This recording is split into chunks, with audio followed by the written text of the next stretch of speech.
Hello friends, I hope आप सब बहुत अच्छे हैं। मैं भी वैसे ठीक-ठाक ही हूँ। अ, अभी के टाइम में सबके लाइफ में बस एक ही प्रॉब्लम चल रही है, जो भी प्रोफेशनल है, स्पेशली जो भी सीएस हैं। एमसीए की साइट काम नहीं कर रही है। एमसीए वालों ने जो 15 दिन का एक्सटेंशन दिया है ना, वो है किसी काम का नहीं एक्चुअली में। अरे भाई, जब साइट ही नहीं चलेगी तो मतलब एक्सटेंशन का क्या मतलब है? तो मेरा आज जो वीडियो बनाने का एक पर्पज़ है, वो ये है कि जो भी कॉमन एरर्स हैं, जो आती हैं जैसे कि, तो मैंने मतलब लेटेस्ट में कल और आज जा कर के 3-4 फॉर्म्स फाइल किए हैं। सो मैंने क्या-क्या प्रॉब्लम फेस करी थी और क्या-क्या वे आउट निकाला, तो वो फॉर्म्स अपलोड हो गए। मैं आपको सब कुछ शेयर करती हूँ वन बाय वन। तो पहले जो मेरा एरर था, पहले तो ये था कि जो मेरी फर्स्ट एरर थी, वो तो ये थी कि जब मैं फॉर्म DIR 12 अपना फिल कर रही थी, उसके बाद मैंने फॉर्म सक्सेसफुली सबमिट किया था। उसके बाद वो फॉर्म जो है, वो पीडीएफ फॉर्म डाउनलोड ही नहीं हो रहा था। उसमें एक्चुअली जो अटैचमेंट है, वो डाउनलोड होकर के आ रही थी। सपोज़ रेजिग्नेशन लेटर मेरा अटैचमेंट था, बोर्ड रेज़ोल्यूशन था, तो वो वन बाय वन करके डाउनलोड होके आ रही थी। तो मैंने जैसे मैंने आज शाम को किया, मैंने उसे एज़ इट इज़ छोड़ दिया है, मेरे पास टाइम था तो। फिर मैंने कल next day morning early morning try किया उसे डाउनलोड करने का, तो डाउनलोड हो चुका था। तो आप ऐसे ही थोड़ा ट्राई करिए, क्या पता जब रश कम हो तो साइट अच्छी चले, तो फिर आपका फॉर्म वो डाउनलोड हो जाए। फर्स्ट प्रॉब्लम तो ये थी। सेकंड ये थी, डीएससी से रिलेटेड काफ़ी सारे इश्यूज़ आ रहे हैं। जब मैं फॉर्म अपलोड कर रही थी, उस टाइम मुझे प्रॉब्लम ये आ रही थी कि वो बोल रहा था कि प्रोफेशनल डीएससी एंड जो डायरेक्टर के डीएससी है, they are not associated actually में। वो V2 पोर्टल पे तो एसोसिएटेड थे, बट वो V3 पोर्टल पे एसोसिएटेड नहीं थे।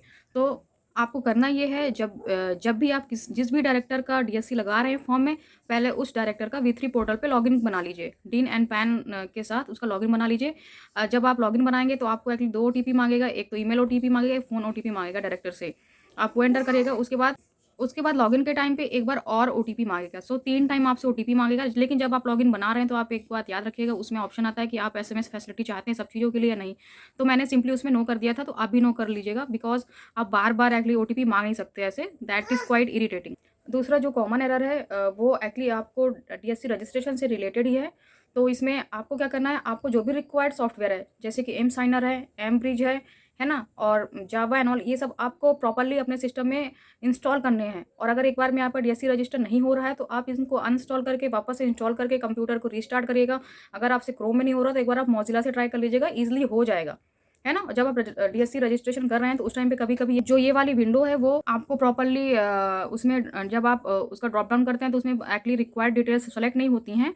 तो ये एक्चुअली सॉफ्टवेयर की ही एरर होती है कि फिर आपका जो सॉफ्टवेयर है प्रॉपर्ली इंस्टॉल्ड नहीं है, उसकी वजह से ऐसा हो रहा है। तो आप उसे प्रॉपर्ली एक बार इंस्टॉल करिएगा, आपकी सारी प्रॉब्लम सॉर्ट आउट हो जाएँगी। है ना? सो मैंने आपको 3 चीज़ें बताई हैं। या एक तो पीडीएफ फॉर्म जो है, वो सबमिट करने के बाद डाउनलोड नहीं होता है, उसमें अटैचमेंट डाउनलोड हो रही है, तो उसके लिए मैंने आपको बताया। जो सेकंड मैंने बताया है, आप जिस भी डायरेक्टर का डीएससी यूज़ कर रहे हैं, पहले उस डायरेक्टर का लॉगिन बनाइए और उनके लॉगिन पे डीएससी एसोसिएट करिए V3 पोर्टल पे, तभी वो वर्क करेगा। प्रोफेशनल को भी बोलिए कि प्रोफेशनल भी अपना V3 पोर्टल पे डीएससी एसोसिएट करे। और जो फोर्थ नंबर है, वो ये है कि अगर आप के डीएससी अफ़िक्स करने में कुछ दिक्कत हो रही है, रजिस्टर करने में दिक्कत हो रही है, तो आप एक्चुअली सारे के सारे जो रिक्वायर्ड सॉफ्टवेयर है रिलेटेड टू डीएससी रजिस्ट्रेशन, वो आप देख सकते हैं। मैं इस पे लिंक भी आपको भेज दूँगी, क्या-क्या है, वो आप ज़रूर इंस्टॉल करिए प्रॉपर्ली, आपका काम हो जाएगा। तो इतना हमें करना पड़ेगा, तो ये हो जाएगा। And we support each other, इस टाइम पे हमें सपोर्ट करना चाहिए। जिसके सिस्टम में सब काम हो रहा है, तो उसे हेल्प करना चाहिए। मैं भी काफ़ी लोगों की हेल्प करती हूँ, है ना? So thanks for watching, bye bye, take care.